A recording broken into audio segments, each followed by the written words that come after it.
حضرت شیخ عبد القادر جیلانی رحمۃ اللہ تعالی علیہ نے فرمایا کہ جو شخص اپنے آپ کو مسند ارشاد پر بٹھانا چاہے اور وہ یہ چاہے کہ میں لوگوں کی رشد و ہدایت کا یہ جو عظیم فریضہ ہے اس کو سر انجام دوں، تو فرمایا ایسے شخص کے اندر 12 خوبیوں کا ہونا ضروری ہے، جن میں 2 خوبیاں، سب سے پہلی 2 خوبیاں کہا کہ اس میں اللہ والی ہوں۔ ایک وہ ستار ہو، پردہ پوشی کرنے والا ہو، اور دوسرا غفار ہو، بخش دینے والا ہو۔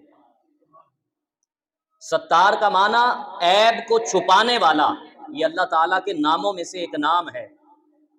اللہ نے اپنے آپ کو ستار کہا، اور اللہ سے بڑھ کر کوئی ستار ہو نہیں سکتا کہ وہ دن بھر ہمارے عیب دیکھتا بھی ہے، اگر چاہتا تو دوسری قوموں کی طرح، جیسے دوسری امتوں میں ہوا کرتا تھا کہ کوئی شخص رات کو گناہ کرتا، صبح وہ گناہ اس کے ماتھے پہ لکھا ہوا ہوتا تھا۔ اللہ رب العزت حضور کی امت کے لیے ستار ہے، پردہ پوشی کرنے والا ہے۔ تو کہا جو اس مسند پر بیٹھے، پہلی خوبی اس میں یہ ہو کہ وہ پردہ پوش ہو، کیونکہ مرید نے آ کر اپنے شیخ سے اپنے گھر کی باتیں بھی کرنی ہیں، بیوی کی باتیں بھی کرنی ہے، اپنے گھر کے مسائل بھی ڈسکس کرنے ہیں۔ اگر وہ پردہ پوش نہیں ہوگا تو وہ چغلی کرے گا اور یہ دوسروں تک اس کے گھر کی باتوں کو پہنچائے گا۔ تو فرمایا سب سے پہلی خوبی اس میں یہ ہو کہ وہ ستار ہو، پردہ پوشی کرنے والا ہو۔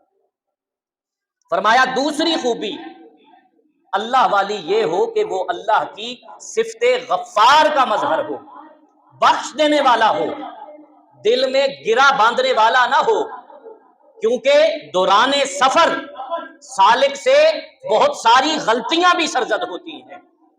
وہ ایک رستے پر چلتا ہے، چلتے چلتے وہ بھٹک جاتا ہے، اگر یہ غفار نہیں ہوگا، بخش دینے والا نہیں ہوگا، تو یہ دل میں گرہ باندھ لے گا اور اس کا سفر رک جائے گا۔ فرمایا 2 خوبیاں اس میں اللہ والی ہو، ایک اللہ کی صفت ستار کا مظہر ہو اور ایک صفت غفار کا مظہر ہو۔ پھر حضور غوث العظم رضی اللہ تعالیٰ عنہ بیان فرماتے ہیں کہ 2 خوبیاں اس میں حضور صلی اللہ علیہ وآلہ وسلم والی ہوں۔ حضور صلی اللہ علیہ وآلہ وسلم والی خوبیاں کون سی ہوں؟ ایک رفیق ہو اور ایک شفیق ہو۔ رفاقت کیسی؟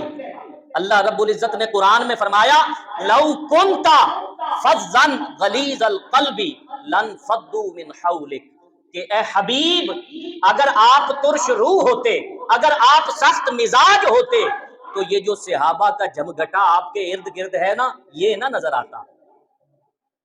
اگر آپ نرم مزاج نہ ہوتے، رفیق نہ ہوتے۔ رفاقت کیسی؟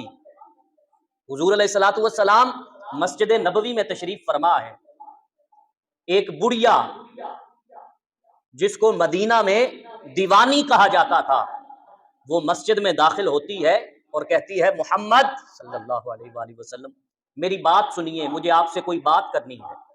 حضور علیہ الصلوۃ والسلام صحابہ کی مجلس چھوڑ کر اس بڑھیا کی بات سننے کے لیے اٹھے۔ کہا کیا بات کرنی ہے؟ کہا یہاں پر نہیں کرنی، باہر کرنی ہے۔ حضور علیہ الصلوۃ والسلام کو مسجد نبوی سے باہر وہ دیوانی عورت لے گئی اور حضور پیچھے پیچھے جا رہے ہیں، 2 جہانوں کا والی پیچھے پیچھے اس دیوانی عورت کے، وہ لے جا کر ایک میدان میں کھڑا کر دیتی ہے اور اپنی باتیں سنانے لگ جاتی ہے۔ صحابہ کہتے ہیں کہ ہمیں غصہ بڑا آیا، لیکن کچھ کہہ نہیں سکتے تھے کیونکہ حضور علیہ الصلوۃ والسلام خود تشریف لے گئے۔ کہا دھوپ کے اندر حضور علیہ الصلوۃ والسلام کھڑے ہیں، ماتھے پر پسینہ ہے، لیکن اس دیوانی کی باتیں غور سے سن رہے ہیں۔ وہ دیر تک اپنی باتیں کرتی رہی اور حضور علیہ الصلوۃ والسلام کھڑے سنتے رہے۔ جب اس نے کچھ وقفہ کیا تو حضرت عمر فاروق گئے اور کہا حضور اس عورت کا توازن عقلی ٹھیک نہیں، یہ جس کے پاس بھی کھڑی ہو جاتی ہے اس کے پاس باتیں اتنی ہیں کہ وہ ختم نہیں ہوتی۔ حضور